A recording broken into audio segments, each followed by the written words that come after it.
नमस्कार दोस्तों, मैं सरोज पांडे। स्वामी अमनो प्रमोद। ओशो इतने अमीर कैसे बन गए? ओशो बहुत ही अमीर थे। सबसे पहले तो ये बात कि जिनके पास 96 रोल्स रॉयस कार हो, वो कोई मामूली आदमी नहीं है। एक रोल्स रॉयस कार का दाम 10 करोड़ से ज़्यादा है। तो जिनके पास 96 रोल्स रॉयस कार हो, वो कितने अमीर है आप सोच सकते हैं। जिनका 64,000 एकड़ का आश्रम हो, 64,000 एकड़ का जिनका आश्रम हो, सोचिए वो कितना अमीर आदमी रहे होंगे। इसके अलावा उनके पास जो दूसरे कार है, बस है, बहुत सारे आश्रम हैं। अगर आप उनकी संपत्ति की बात करें तो ओशो मेरे हिसाब से दुनिया के सबसे अमीर आदमी थे। कैसे बने वो इतने अमीर? आज उस पर हम लोग कम से कम 10 आदमी के नाम आपको बताएंगे जिन्होंने ओशो का जबरदस्त साथ दिया और ओशो बन गए दुनिया के सबसे अमीर आदमी। आज 21 मार्च है। आज के दिन ओशो संबोधि को प्राप्त किए, यानी कि एनलाइटनमेंट को प्राप्त किए।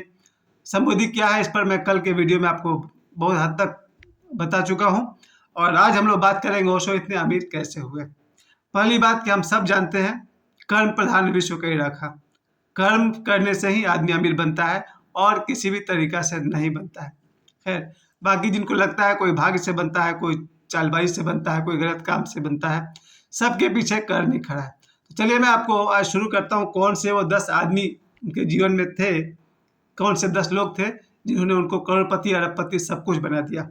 सबसे पहले तो मैं ये बता दूं कि ओशो अपने इस जन्म के 1931 से पहले वाले जन्म में तिब्बत के एक महानतम गुरु थे, सिद्ध थे, और उनका सोने की मूर्ति आज भी तिब्बत में कहीं है। ओशो बहुत बड़े सिद्ध थे। शायद मेरे हिसाब से धरती पर मैं जितने सिद्धों को जानता हूँ, उन सब से कहीं भी आप देखेंगे तो ओशो कहीं आपको अलग थलग ही दिखाई पड़ेंगे।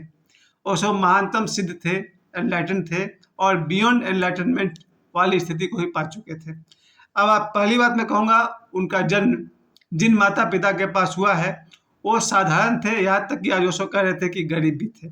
ओशो के पिताजी बहुत ही साधारण व्यक्ति थे, लगभग गरीब भी थे। इतने गरीब कि अपने बच्चों को भी ठीक से पढ़ा नहीं सकते थे, और ओशो ने अपने भाई बहनों को अपनी कमाई से पढ़ाया। लेकिन ओशो के जो नाना नानी थे वो बहुत ही अमीर थे। ओशो के नानी मरते समय भी, मरने के जस्ट पहले उन्होंने चेक पर साइन किया था, यानी बाकी पैसे भी उन्होंने ओशो को दिए थे। लोग समझते थे कि ओशो के पास इतने सारे किताब कार्स कहाँ से आते हैं, उनकी नानी का देन है। उनके नाना नानी बहुत अमीर थे, इतने अमीर थे कि ओशो के जन्मदिन पर ओशो के नाना हाथी के ऊपर ओशो को बैठाते थे और दोनों तरफ बड़े बड़े बोरी में चांदी का सिक्का भरते थे और कहते थे कि राजा दोनों हाथ से लुटाओ, मेरे पास बहुत है। यानी ओशो अपने जन्मदिन पर चांदी के सिक्के लुटाते थे। रूल नंबर 1, जो धन लुटाएगा वो धन ही पाएगा, और जो गालियां लुटाएगा, दुख लुटाएगा, वो गाली पाएगा और दुख पाएगा। तो नियम नंबर 1, हम जो देते हैं हम वही पाते हैं। तो ओशो के जीवन में पहले हुए उनके नाना और नानी जो काफ़ी अमीर थे, जैन तो थे ही, बहुत ही धनवान थे। दूसरे नंबर पर कुछ ही साल के बाद आ गए ओशो के पास मस्तो बाबा। मस्तो बाबा ओशो के साथ रहे हैं कुछ साल तक, 2-4-5 साल तक तो रहे ही है। और मस्तो बाबा की जान पहचान थी उस समय जवाहरलाल नेहरू से, मोरारजी देसाई से, और न जाने देश के इतने बड़े बड़े लोगों से मस्तो की जान पहचान थी। और मस्तो ने ओशो को मिलवाया था जवाहरलाल नेहरू से, मोरारजी देसाई से, और भी बहुत सारे लोगों से, जिनके होते हुए ओशो को कभी भी पैसे की कमी हो ही नहीं सकती थी। जब कोई आदमी, जब कोई संत अपने मिशन पर काम करे तो उनकी सहायता करने के लिए जवाहरलाल नेहरू काफ़ी थे, मोरारजी देसाई थे, और भी बड़े बड़े लोग थे। इसके अलावा मुझे पता है कि ओशो की मुलाकात विशेष करके घनश्याम दास बिरला जी से हुई थी। तो बिरला जी भी उनको हमेशा फाइनेंशियली सपोर्ट करने के लिए तैयार थे। इसके बाद मुझे याद आता है कि ओशो के जीवन में जब ओशो लगभग 25-30 साल के थे तो उनके पूर्व जन्म की माता जी, एक माता जी थी उनकी, मदन पारेख, वो ओशो के साथ जुड़ गई। वो लंबी कथा है, किसी और दिन बात करूँगा कि ओशो की जो पूर्व जन्म की माँ थी, माँ मदन पारेख, वो जब ओशो को मिली तो मदन पारेख बहुत ही अमीर थी। उन्होंने पहला टाइपराइटर दिया, पहली कार दिया ओशो को, और ओशो को उन्होंने ये भी कहा था कि अब घूम घूम कर शिविर लेने की ज़रूरत नहीं है, तुम कोई आश्रम खरीद लो, पैसे मैं देती हूँ। तो मुझे लगता है कि जो पूना का आश्रम था उसको खरीदने में ओशो की पूर्व जन्म की माँ जो मदन पारेख जी थी, उनका योगदान है। अब आप देखते जा रहे हैं किस तरह से अमीर लोग ओशो के साथ जुड़ते जा रहे हैं। पहले नाना नानी जुड़े हैं, फिर मस्तू बाबा के थ्रू बहुत लोग जुड़े हैं, फिर उनकी माँ मदन पारेख, मदन कुंवर पारेख माँ आ गई, फिर वहाँ उनके पास पैसे की कोई कमी नहीं थी। इसके बाद ओशो के जीवन में, जब ओशो मुंबई में, जब वो अपना कॉलेज लाइफ के बाद जब उन्होंने प्रवचन करना शुरू किया, तो ऐसे बहुत सारे लोग जुड़ते चले गए जिनके पास धन तो बहुत था लेकिन शांति नहीं थी। और शांति की खोज में, सत्य की खोज में बहुत सारे मुंबई के गुजराती और मराठी बहुत सारे लोग ओशो के पास आए। उनमें से एक दो नहीं बल्कि 25-50 के साथ तो मैं ही मिल चुका हूँ। अधिकांश गुजराती थे, खुद मैं मिला हूँ उनके गुजराती शिष्यों से। एक एक गुजराती करोड़पति है। उन लोगों ने ओशो को सपोर्ट किया और बहुत जम के सपोर्ट किया। उसके बाद 1970 आते आते ओशो के पास विदेश से विदेशी आना शुरू कर दिए, जिसमें कल मैं बता रहा था आपको शशि माँ के बारे में। शशि माँ भी विदेशी थी और ओशो के पास जब विदेशी लोग आना शुरू किए जिन्हें ध्यान और शांति की जरूरत थी, पैसा था उनके पास, उन लोगों ने भी ओशो को पैसे के मामले में बहुत बहुत सहायता किया।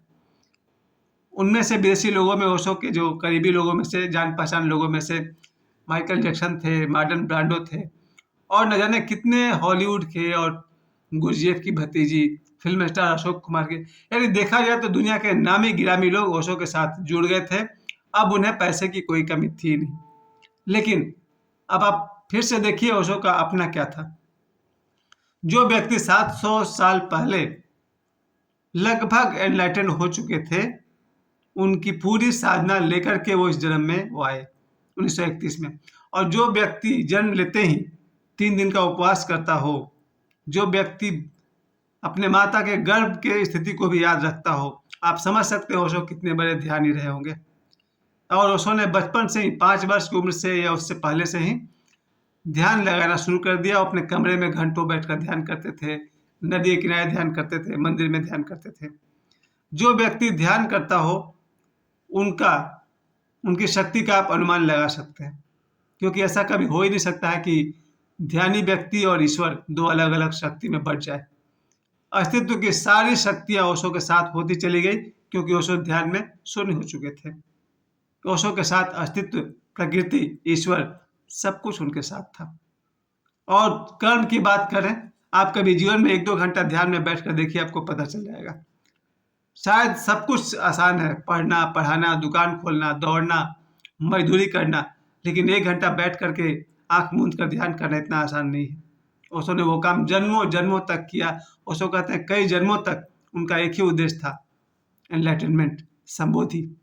तो जो व्यक्ति कई जन्मों से ध्यान कर रहा हो, मैं तो इस जन्म में भी नहीं कर पाता हूँ, आधे घंटे हो जाते हैं तो लगता है बहुत हो गया। तो पहली बात कि इन्होंने ध्यान इतना ज़्यादा किया होगा कि फिर धरती पर इनसे बड़ा सम्राट और कौन हो सकता था।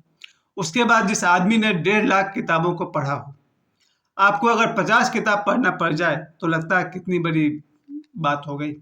हम लोग के बच्चों को स्कूल में जब 15 किताब पढ़ना पड़ता था तो लगता था बहुत बड़ा हेडेक हो गया। 15 किताब, कोई खूब शौकीन हुआ तो 100-200 किताब खरीद लिया मार्केट से। लेकिन जिस आदमी ने 1.5 लाख किताब पढ़े हों, क्या आप कह सकते हैं उसने कोई कर्म नहीं किया है? यही कर्म है, मेडिटेशन करना, उनका 1.5 लाख किताबों को पढ़ना। और जब वो प्रवचन करना शुरू किए, उस प्रवचन में उन्होंने 1.5 लाख की किताबों के कंटेंट को शामिल किया। क्योंकि सिर्फ ये कह देना कि संसार दुख है या दुखों का कारण मन है, मन से मुक्त हो जाओ, इतना से लोगों को समझ में नहीं आता है। तब लोगों ने ओशो ने अपने प्रवचन में इन 1.5 लाख किताबों का जो अनुभव था, जो निचोड़ था, उसको उन्होंने रखना शुरू किया।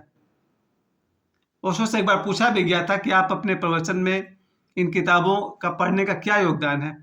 ओशो कहते हैं कि मान लो कोई आदमी रविन्द्रनाथ टैगोर के बारे में कुछ पूछ दे और अगर ओशो नहीं बता पाए तो आदमी क्या सोचेगा?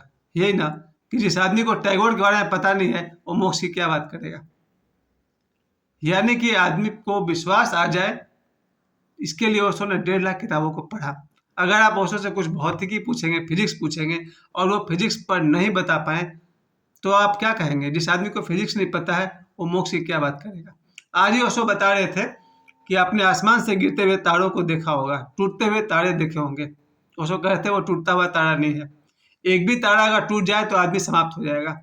ओशो बताते हैं जब पृथ्वी सूर्य से अलग हुई और पृथ्वी से चंद्रमा अलग हुआ, इस अलग होने की प्रक्रिया में टुकड़े टुकड़े हो गए, छोटे छोटे मिट्टी के धूल के कण, मिट्टी के लोंदे जो अलग होते चले गए। वो जब हवा के संपर्क में आते हैं तो उनके घर्षण से जो आग लग जाती है, उसी को हम लोग टूटता हुआ तारा कहते हैं। यहाँ कहने का मतलब ये हुआ कि ओशो जैसा आदमी अगर फिजिक्स नहीं बता सकता है तो मोक्ष क्या बताएगा।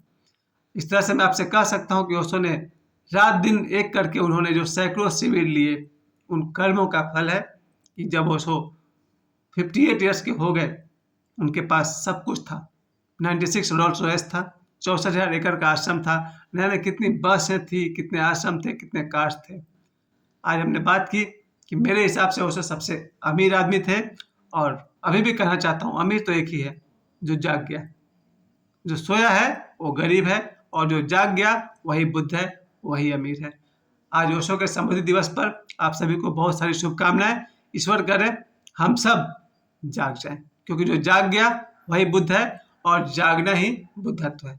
ओशो के स्मृति दिवस पर एक बार फिर से सभी ओशो प्रेमियों को ओशो के स्मृति दिवस की हार्दिक शुभकामनाएं। मुझे समय देने के लिए आप सभी को बहुत बहुत धन्यवाद। प्रणाम।